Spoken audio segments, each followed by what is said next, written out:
going to divide this up. Let's say you're doing 3 days a week and you need to find how to split these runs up. You might be thinking, you know what, I'm not a high performance athlete, I don't want to compete in this or that, I don't need a plan. Common issues that we see all the time from people who don't plan their workouts or their running or walking plans: shin splints, stress reactions, stress fractures, tendinitis, plantar fasciitis, muscle strains, fatigue, just general burnout.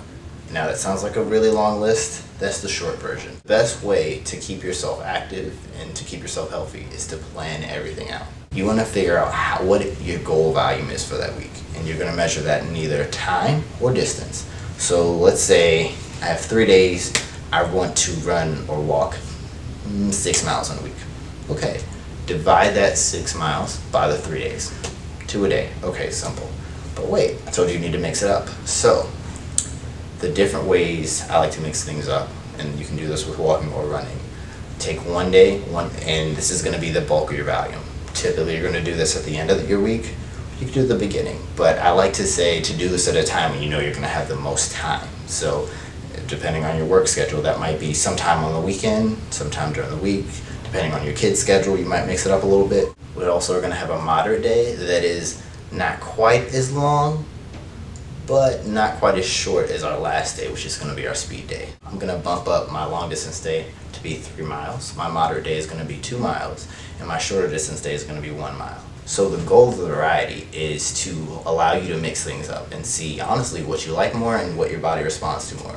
Your short day is going to be shorter, so it should be a little bit more intense. You can do intervals, speed it up, split that mile up into a quarter mile, run a fast quarter mile, take a recovery break or recovery jog or walk. Your moderate day is going to be a pace that you should be able to go a little bit slower than that speed day, but something you should be able to sustain for that entire effort.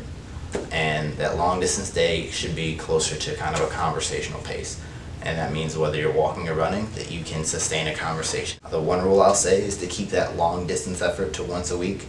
After that, you can kind of mix it up. You can add an additional moderate day, an additional speed day, however you want to play with that. But keep it to one long distance effort as your body continues to adapt.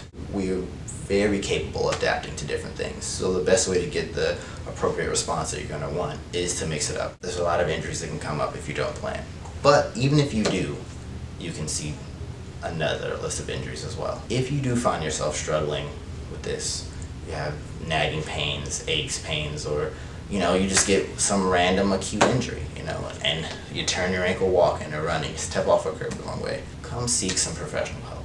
If you're having trouble with your walking or running plan, or having strange aches and pains that started after this, or even already started, come on down, get evaluated by a medical professional, come to Loudon Sports Therapy Center, call the number or click the link below. We'd be happy to evaluate you and help you get started with whatever it is you want to do.